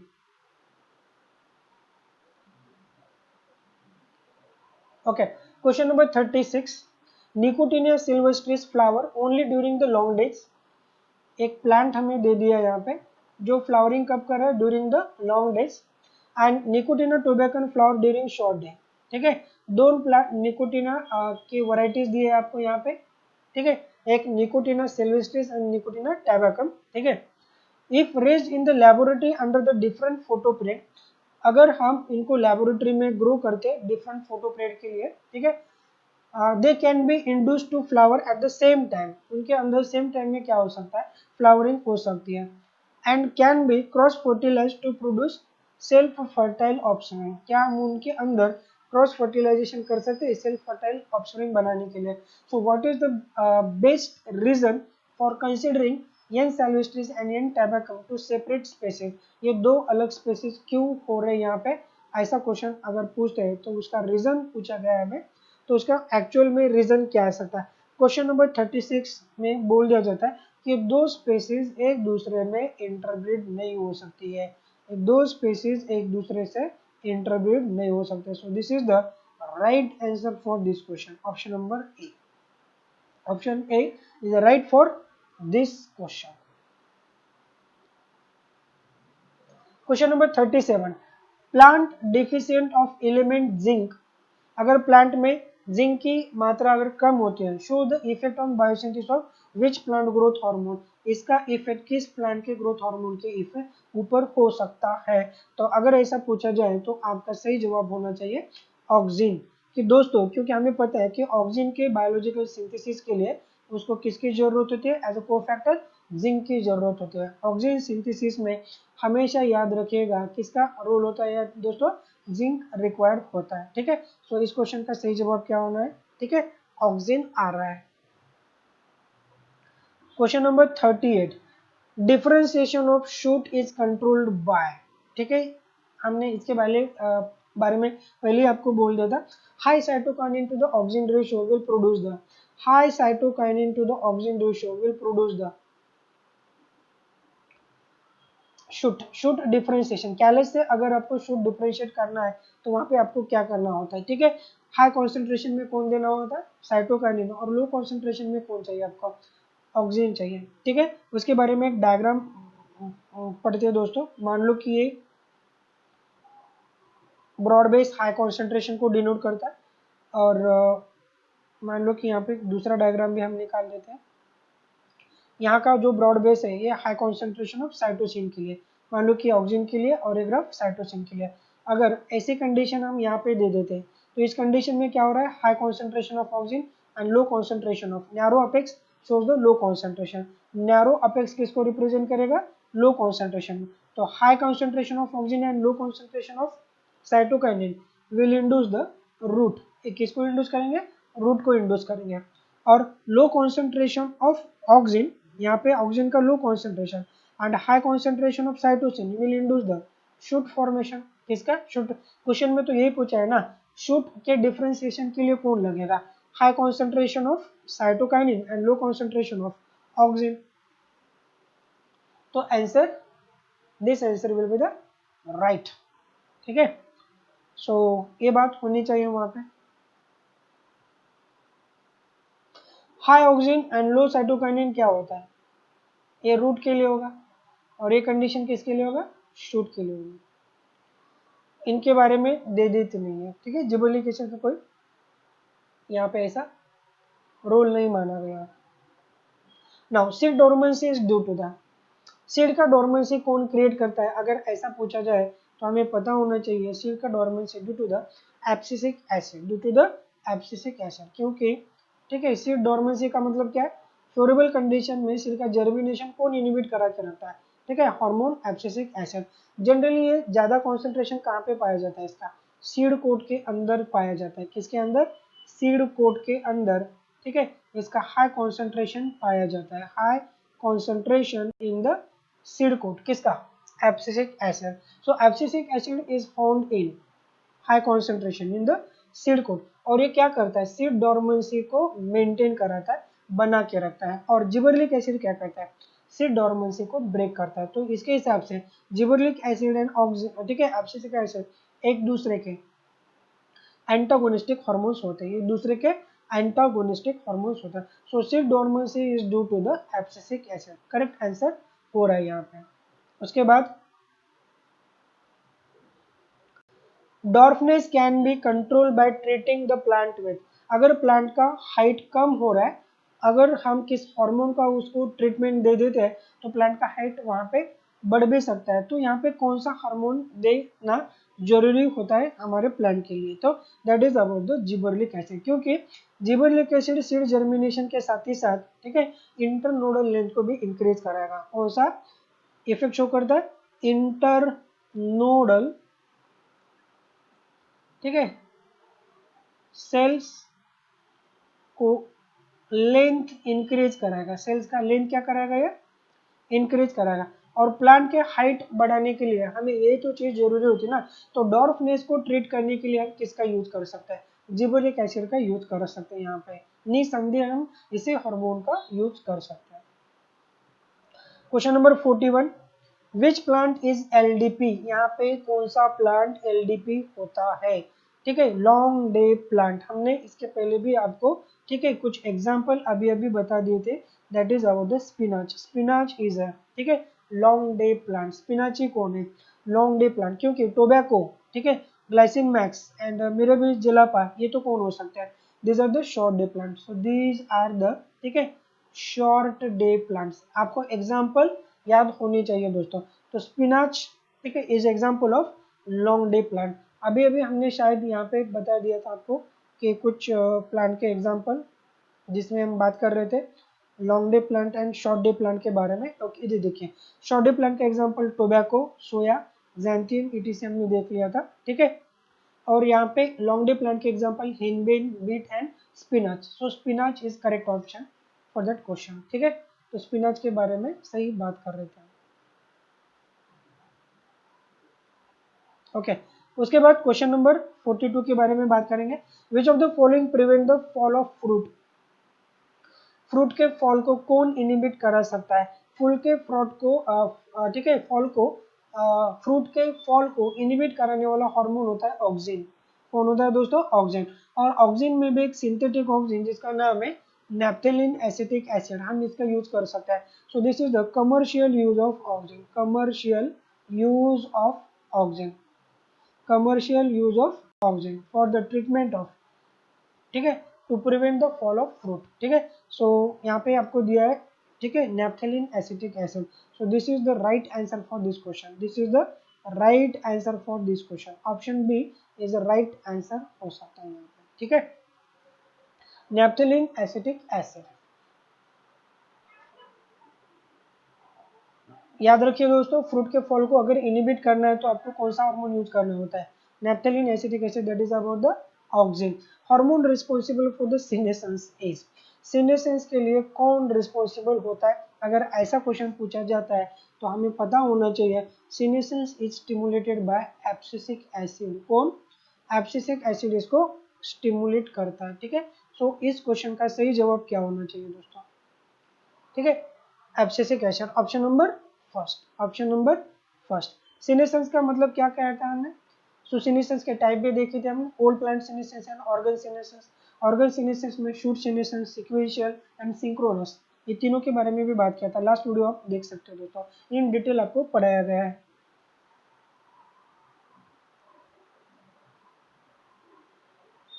Next question, question number 44, which hormone break the dormancy of potato tuber? ठीक है, कहाँ पे भी डॉर्मेंसी होने दो और डॉर्मेंसी को ब्रेक करने वाला एक ही हार्मोन आपको देखने को मिलेगा, that is about the gibberellic acid. क्योंकि एब्सिसिक एसिड डॉर्मेंसी को बनाएगा, तो जिबरेलिक एसिड डॉर्मेंसी को क्या करेगा? ब्रेक करेगा। हमेशा याद रखिए इस बात को दोस्तों। जियाटिन एंड ऑक्सिन का इसमें कोई रोल नहीं है,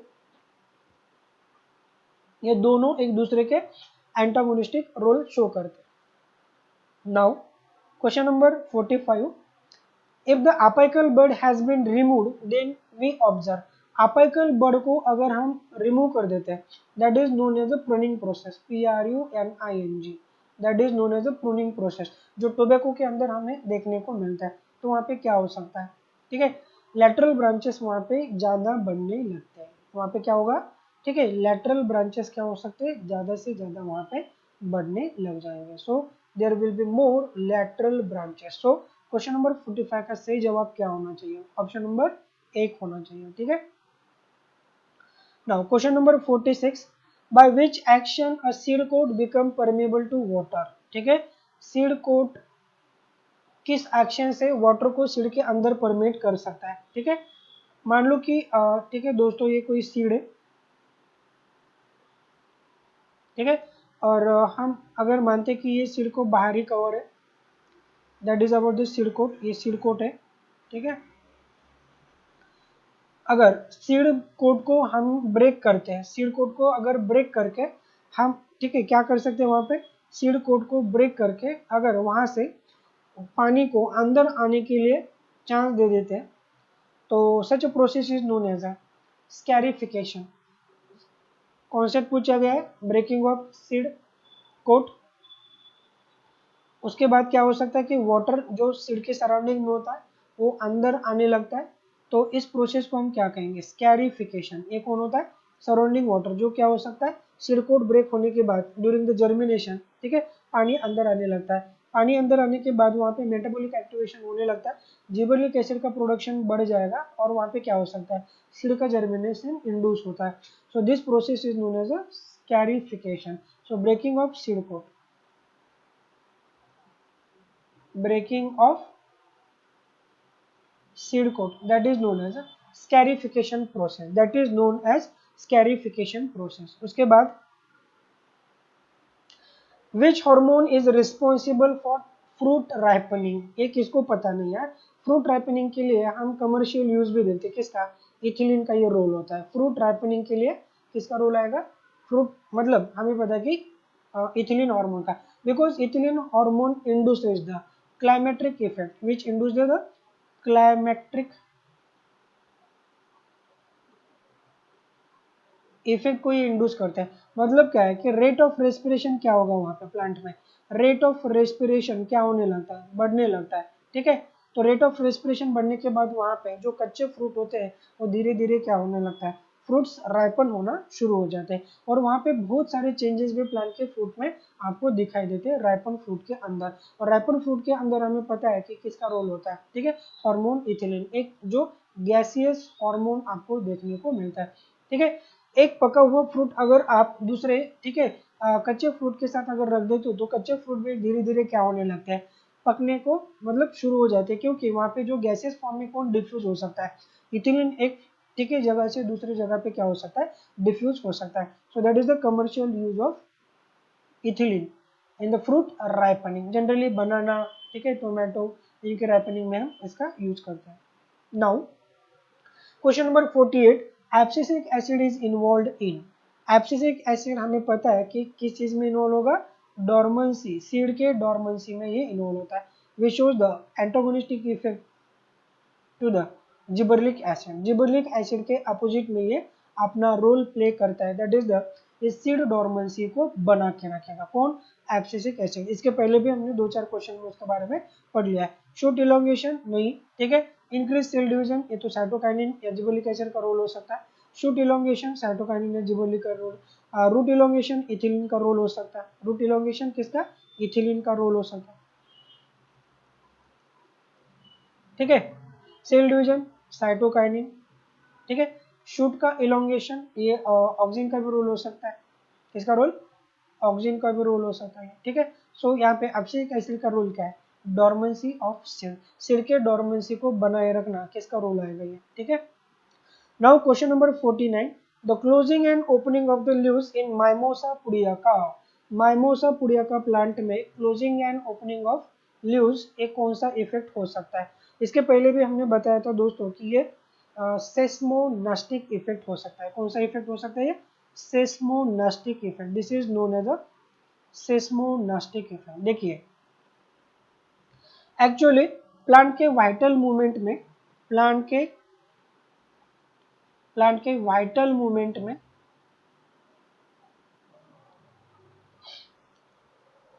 हमने सॉरी दोस्तों सॉरी, प्लांट के वाइटल मूवमेंट में हमने क्लासिफिकेशन कर दिया था movement of locomotion and movement of curvature. तो यहाँ पे, ठीक है, माइमोसा पुडियाका के लीव्स अगर मूवमेंट शो कर रहे हैं तो कुछ पार्ट ही प्लांट का मूव कर रहा है ना, पूरा का पूरा प्लांट थोड़ी ना मूव कर रहा है, तो that is about the movement of curvature. ये क्या हो सकता है दोस्तों, मूवमेंट ऑफ कर्वेचर हो सकता है, movement of curvature, this is known as a movement of curvature, इसी बात को ही हम क्या कहते हैं दोस्तों, मूवमेंट ऑफ कर्वेचर कहते हैं। और मूवमेंट ऑफ कर्वेचर में दो टाइप के मूवमेंट, ऑटोनोमस मूवमेंट एंड, ठीक है, paratonic movement, autonomous movement and paratonic, ठीक है, ऑटोनोमस एंड पैराटोनिक। तो पैराटोनिक का एग्जाम्पल कौन आएगा यहाँ पे? सो पैराटोनिक में क्या होता है कि अगर सिग्नल आउटसाइड से आ रहा है, आउटसाइड प्लांट का खुद का सिग्नल नहीं है, एक्सटर्नल इन्वायरमेंट से अगर सिग्नल आता है, तो यहाँ पे क्या हो रहा है कि कोई ठीक है, बाहर से अगर सिग्नल आता है, टच इनपुट का हो या इलेक्ट्रिक मतलब शॉक का हो, या आप मान सकते हो कि ठीक है टेम्परेचर का चेंज हो या विंड का सिग्नल हो, तो उसके बाद क्या होता है कि माइमोसा पुडिया का प्लांट के अंदर जो लीफ होते हैं ना, तो लीफ क्या होने लगता है, क्लोज होने लगता है। सो तो यहाँ पे लीफ के क्लोजर के लिए जो सिग्नल आ रहा है, तो प्लांट का खुद का सिग्नल नहीं है, ये बाहर से सिग्नल आता है, तो that is known as a paratonic movement, ठीक है। और इसी इफेक्ट को हम क्या कहेंगे दोस्तों, ठीक है, सेस्मोनास्टिक इफेक्ट, क्या कहेंगे दोस्तों हम इसको, सेस्मोनास्टिक इफेक्ट, ठीक है। सो क्वेश्चन नंबर 49 का सही आंसर क्या हो रहा है, सेस्मोनास्टिक, ठीक है। दूसरा ऑप्शन दिया कीमोनास्टिक, नहीं, कीमोनास्टिक के अलग अलग एग्जांपल होते हैं वहां पे। थर्मोनास्टिक, उसके भी अलग एग्जांपल है। हाइड्रोट्रोपिक मूवमेंट, ये भी अलग टाइप का मूवमेंट है। और जनरली माइमोसा पुडिया का प्लांट में जो देखा जाता है वो कौन सा मूवमेंट होता है, सेस्मोनास्टिक मूवमेंट होता है। सो क्वेश्चन नंबर 49 का करेक्ट आंसर क्या है, ठीक है, ऑप्शन ए हो सकता है, ठीक है। नाउ आज के लेक्चर का लास्ट क्वेश्चन हम देखने जा रहे हैं दोस्तों, question number 50, a plant hormone use for the induction of morphogenesis in the plant tissue culture. क्या इंड्यूस करना है हमें, मॉर्फोजेनेसिस अगर इंड्यूस करना है तो दो हार्मोन वहां पे होते हैं, एक होता है साइटोकाइनिन एंड दूसरा होता है कौन, ऑक्सिन। तो मॉर्फोजेनेसिस के लिए मतलब रूट फॉर्मेशन या शूट फॉर्मेशन के लिए कौन काम करता है प्लांट टिश्यू के अंदर, ठीक है, during the plant tissue culture technique, तो हार्मोन कौन हो सकता है, ऑक्सिन एंड साइटोकाइनिन। तो यहाँ पे ऑक्सिन तो दिया नहीं है और साइटोकाइनिन एक ही दिया है, तो इस क्वेश्चन का सही जवाब क्या होना चाहिए, साइटोकाइनिन। दोस्तों इसी के साथ आज का लेक्चर हम यहाँ पे स्टॉप कर देते हैं। देखिए दोस्तों, मैं एक बात आपको कहना चाहता हूँ, ठीक है, आप जब एग्जाम के लिए जाते हो ना, तो उस चैप्टर को आपको ध्यान से पढ़ना बहुत जरूरी होता है, और उसके ऊपर जो क्वेश्चंस होते हैं ना, उनकी प्रैक्टिस भी करना बहुत जरूरी होता है। अगर आप क्वेश्चन की प्रैक्टिस किए बिना ही एग्जाम को जाते हो, तो आप मतलब ठीक है, एग्जाम आपको सरप्राइज दे सकता है, ठीक है, और सरप्राइज आपको, ठीक है, बहुत बार हरा भी सकता है। इसीलिए सरप्राइज का ठीक है रिस्क मत लीजिए दोस्तों, बहुत सारे क्वेश्चन आपके लिए हम यहाँ पे लेके आएंगे विद द बेस्ट एक्सप्लेनेशन। तो वीडियो को देखते रहिएगा, दोस्तों के साथ शेयर कीजिएगा, और अगर पहली बार आप हमारे वीडियो को देख रहे हो तो चैनल को प्लीज सब्सक्राइब भी कर दीजिएगा। इसी के साथ हम यहाँ पे इस वीडियो को स्टॉप कर देते हैं। जय हिंद दोस्तों।